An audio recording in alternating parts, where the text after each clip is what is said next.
everybody. Hi. Those of you that are standing, chairs will be arriving, so if you could just bear with us for a few more minutes. Overwhelmed with this turnout. Thank you very much for your interest and participation in Woza Wednesdays. My name is Jasmine Adam. I'm the talent manager for Media 24. And I also take responsibility for the Media 24 Academy, who brings you Woza Wednesday every Wednesday. If any of your colleagues have missed today's session, there is a video that will be available. It's going to go on the intranet, and we will send an emailer out, and you can just click through to view the video, so nobody will miss out on this. But thanks very much for your attendance. I've got the pleasure of introducing Honiball, who heads up the advertising sales for Media 24 News in the North. She's going to present feedback from the recent INMA conference that she attended in New York. And the presentation will include examples on how newspaper companies are transforming into news companies. Thank you very much for sharing these insights with us today. I give you our name. Thank you.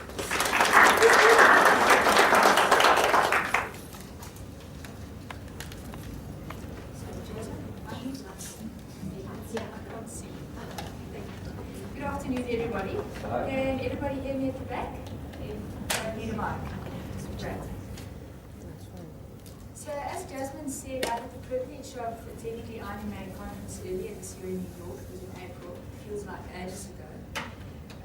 INMA has a global membership. They even have members from China, believe it or not. So it's really a great platform to understand what is happening with media trends internationally. What I'm going to share with you is just a brief introduction. I'm going to talk to you about how the multimedia companies are transforming, give you some ad agency perspective, and share with you some trends and examples.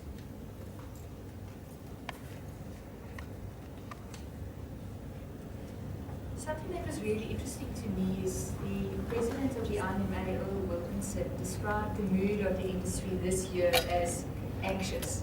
So 2009, everybody was stressed out and in panic.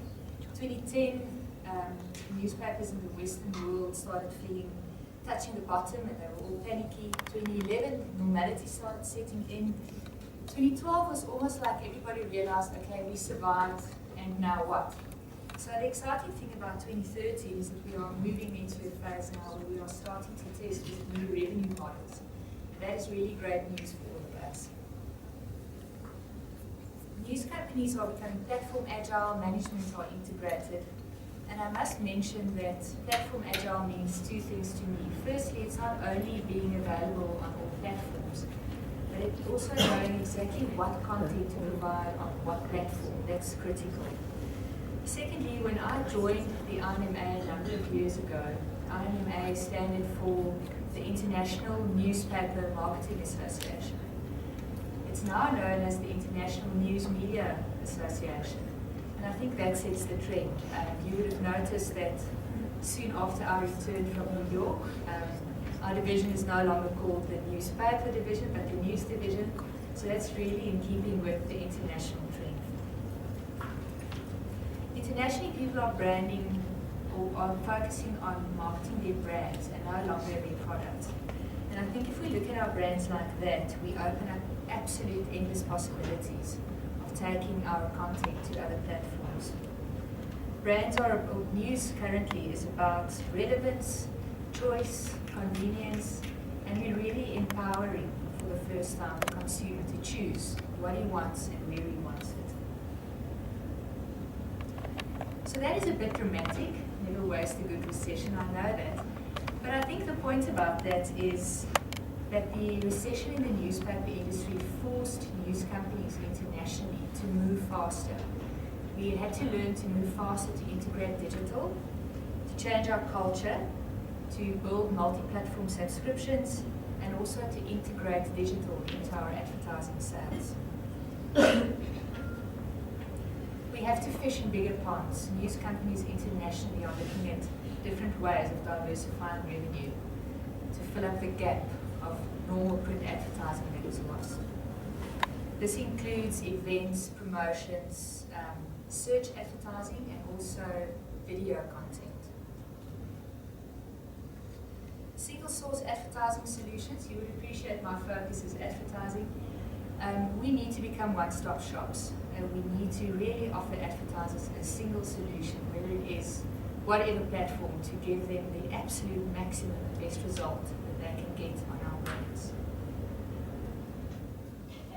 One of the most powerful examples I thought was this one from the Telegraph. So when they hosted the Olympics in London, over that period they sold 300,000 extra newspapers. Now you might say to me that that is only just about 10,000 copies a day extra, but I don't think that is the point. In that same period, telegraph.co.uk topped 50 million average browsers in that single month. Their mobile increased by 27%. Their iPad increased by 94%.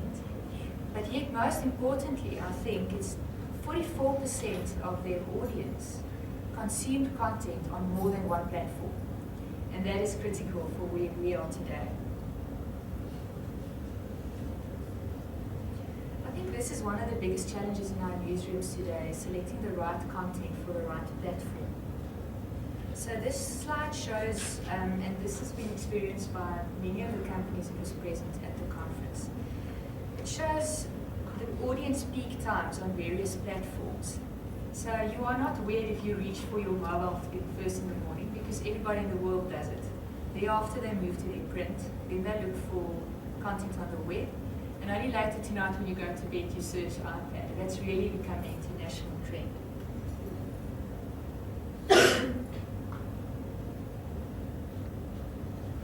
So is this our revenue challenge, or is this our opportunities? Where the eyeballs go, there the money will go. And that's why we need to be very agile in what we do in advertising today.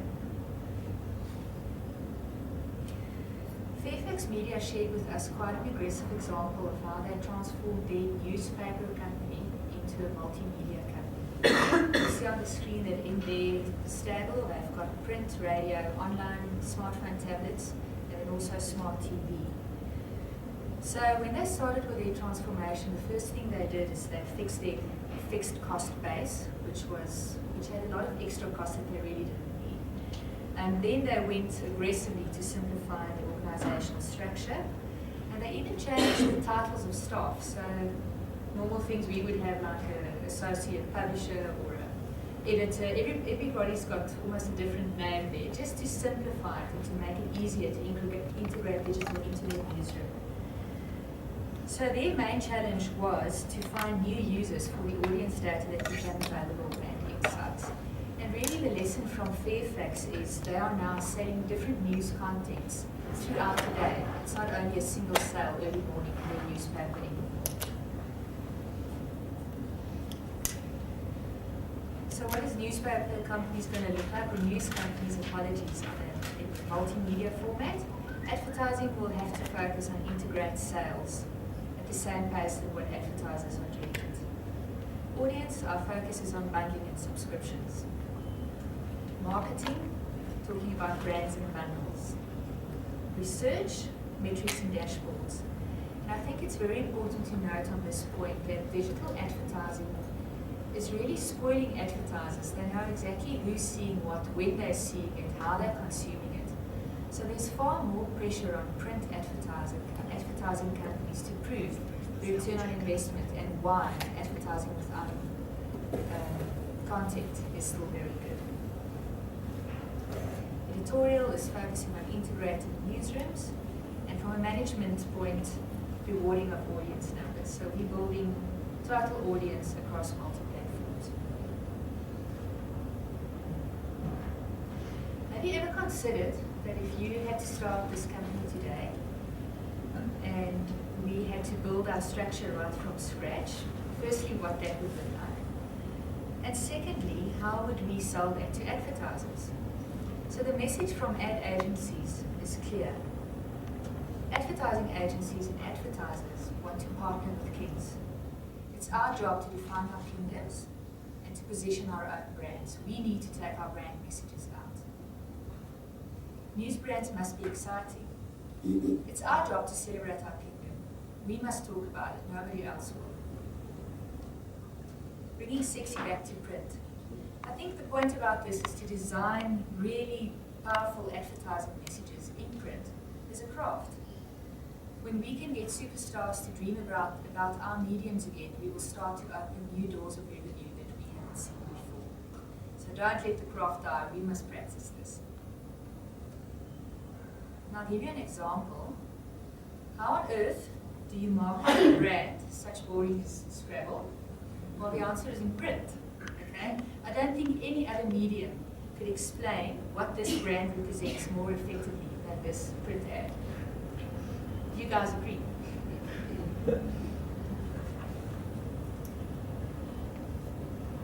So I realized that some of the trends and examples I'm going to give you now is not stuff that we can implement immediately in our situation. We're all aware that internet penetration is different here than in the rest of the world. It is still quite expensive. But I do think there's lessons for our business. Video storytelling is a game changer internationally. Video is used to extend stories, to break news even before print stories are told.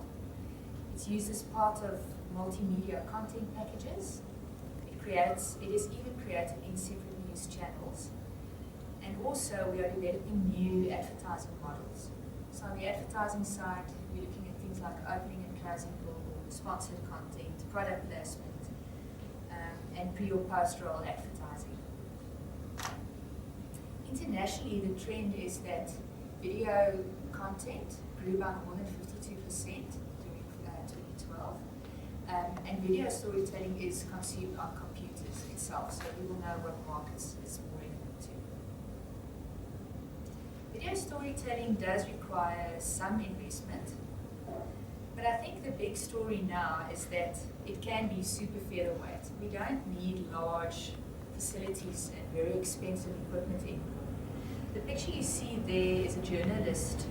He works for VGTV, which is a web TV channel in Norway. They reach 44% of the total adult population in Norway. They currently do 1.3 UVs a week, and they do 3.6 million page impressions. So you'll agree that that's quite substantial. Their growth in TV has been far bigger than their decline in print, so they have successfully transformed from print into a digital company. And I think this is the one place where size really does matter. So if you look at the picture there, on the left you will see the truck that carries the equipment of their national broadcaster, or our SABC. And on the right, that little truckie there is the VGTV truck. They bring exactly the same content at the same quality and standard as the traditional guys. But it doesn't end there. So instead of just covering a match in print, they now do live broadcasting of their matches and commentary. And I think this is a really interesting way of making our entertainment news come alive.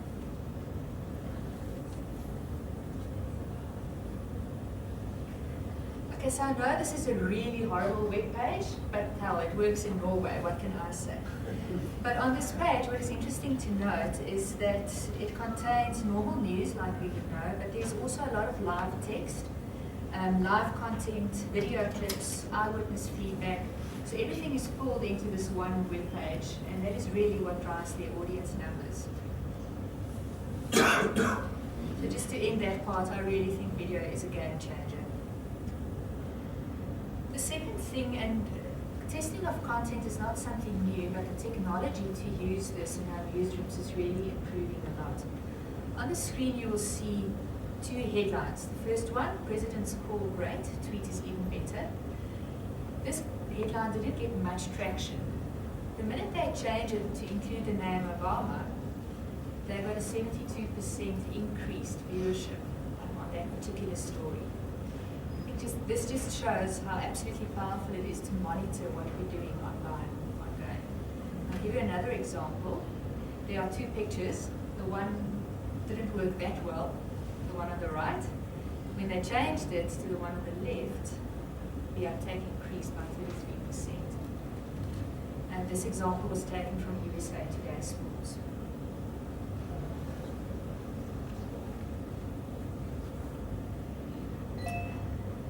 So our audiences are moving to different platforms, and I think we've come to terms with the fact that we now need to sell banner advertising and all types of things online and on mobile sites. But Social media is the next place. This is where our audiences are moving to. They're using this. And the question is now, how are we going to make money there? So the example that I've included here, so I've only included this one example, is Axel Springer newspaper. And what they do, you'll see that little block on their fan page on Facebook, is what they refer to as a social advertorial. Now this is nothing other than a normal advertorial. It's just placed on their Facebook page, and they charge large sums of money for that. I think this is the first of a number of things that we would need to test to start unlocking the value that there is in our social media platforms.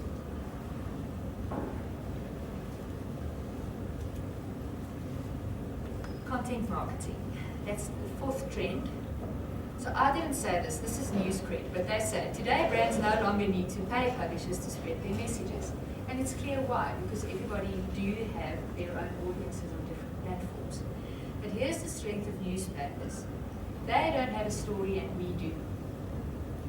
People will always share amazing stories, and I'm sure all of you can think of some examples of videos and stories that you've received online.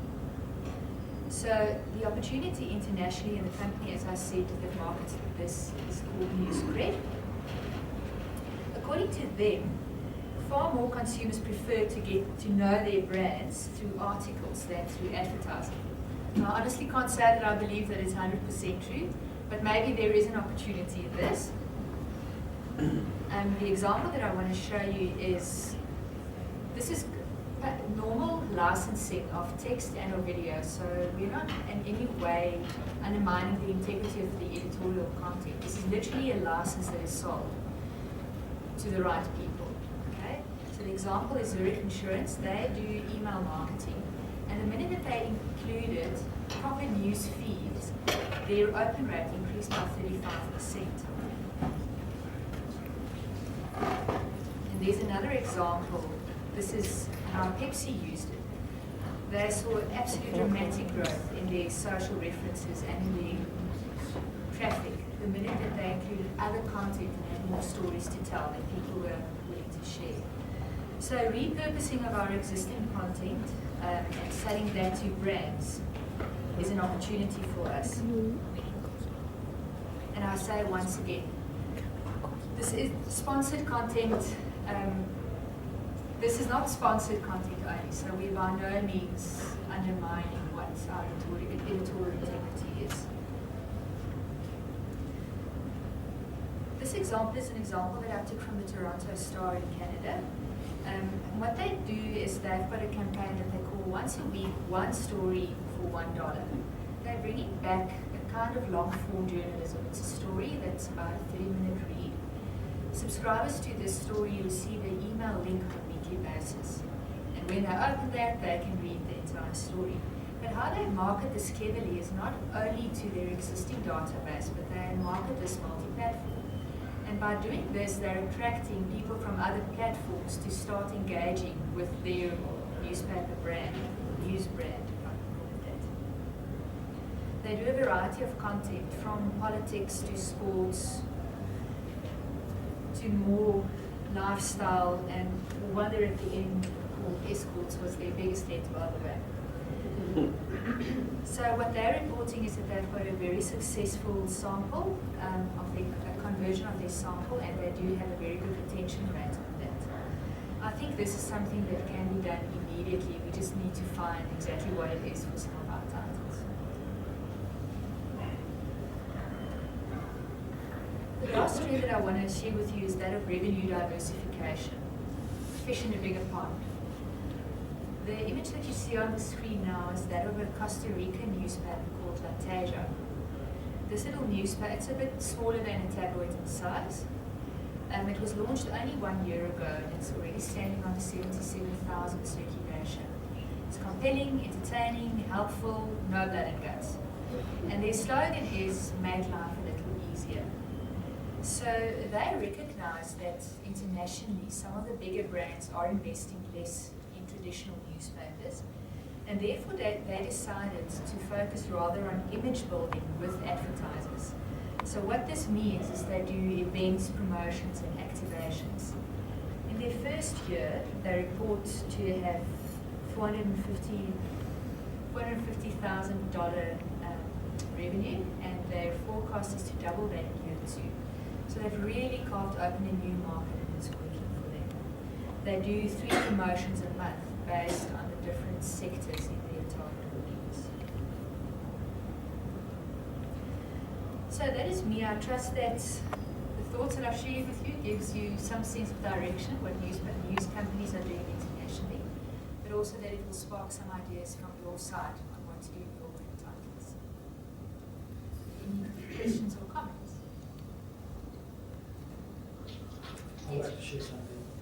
You mentioned about content series. I come from Video 24 magazines.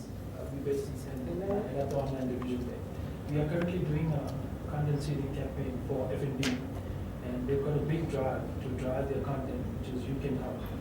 And we are placing them in the content currently as editorial, not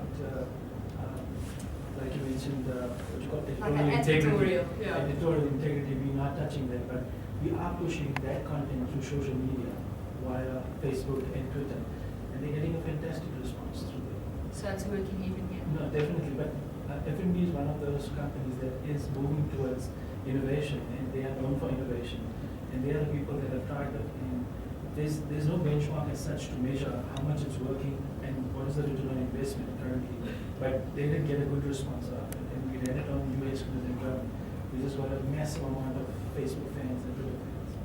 So just wanted to add that. Thank you for sharing that.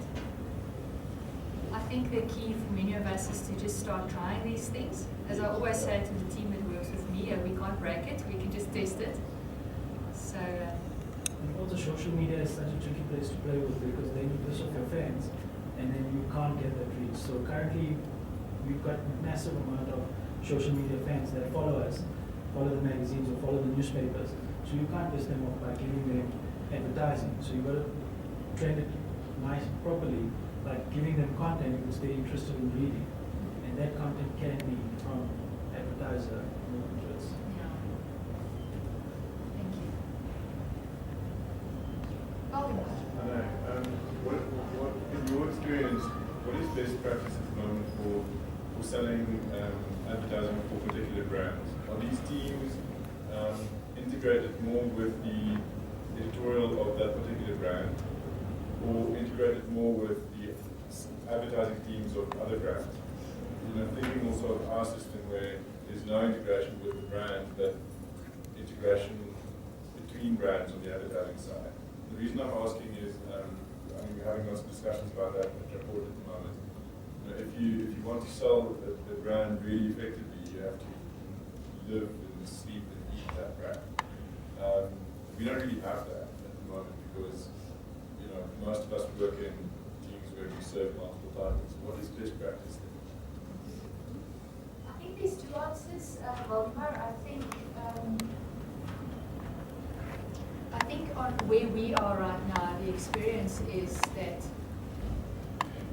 packaging advertising solutions that includes multiple platforms is the way to go. So it's really speaking to that solution thing. I'm not sure if I'm answering your question yet. Multiple platforms or multiple brands? Platforms, definitely platforms. Right. I do think on the national side of our sales teams, digital is, they've done more on the digital space than the direct teams. And there's a good reason for that, because as direct advertisers we do large volumes, we process a large volume of orders, and we need to chase a large volume of advertising on a monthly basis. But that's certainly the way that we're gearing our business going forward. But I think the way to add value to an advertiser, to make sure that we keep on getting that money, is a very deep understanding of our brands to make it work for the advertiser.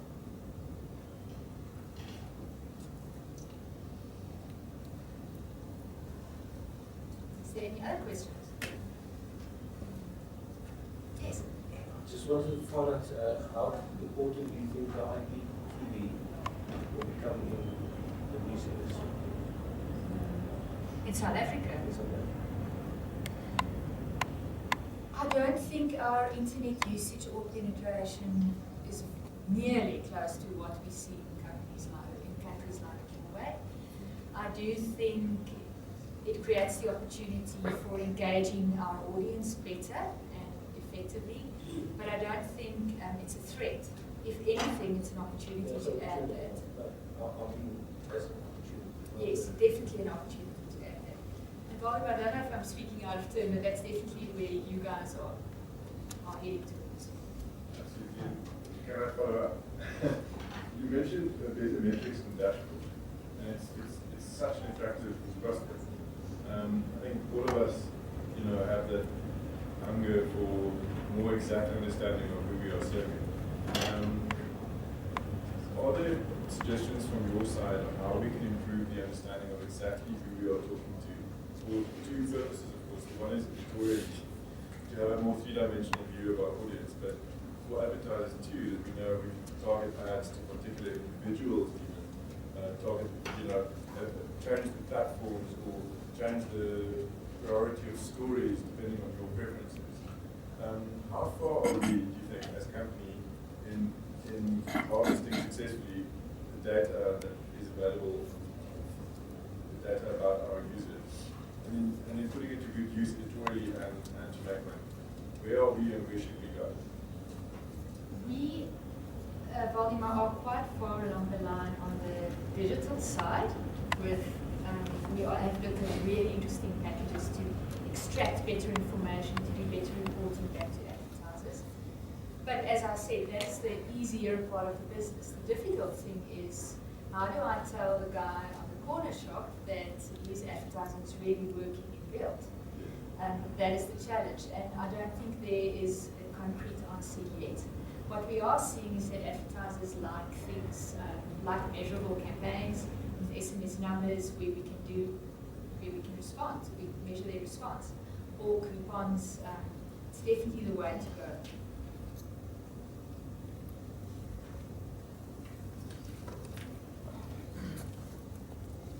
Any more comments?